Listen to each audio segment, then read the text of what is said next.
If you have kids or you work with kids, this one is for you.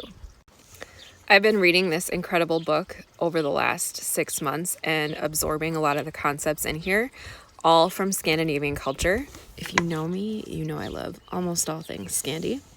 So this woman was born in Sweden and now lives in the United States, and she compares culturally the different approaches for child rearing, specifically as it relates to contact with nature for kids in Scandinavia versus in a lot of other countries. She also brought her 2 young girls over to Sweden for, I think it was 6 months, and put them in school so that they could have the experience over there of having an education that is more in touch with nature. In fact, over there, they actually have something called forest schools where the kids are outside most of the time and they learn the concepts that they need to learn from contact with nature.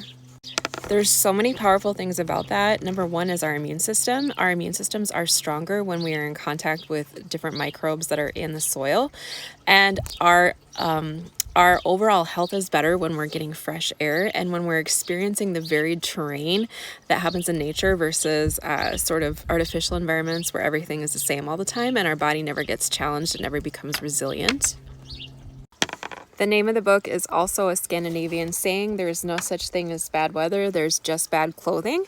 And it's even further north than where I live, so they have even worse weather than here. And it is just a cultural norm that they walk, even in the coldest weather, the wettest weather, the hottest weather. They are more physically active, especially the kids are more physically active than any other country in the world. And as a result, they have a lot less health issues for the kids there. There's a lot of scientists that are studying our need to be in nature, and there's a lot of cultures that have a higher value of this than, say, in the Northern Hemisphere in the United States. But there's some really interesting research about this and a lot of different books that are coming out right now.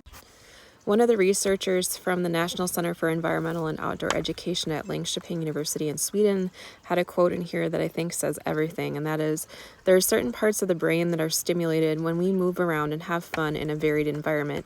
We turn on our intuition when we go outside, and we need to do that more often.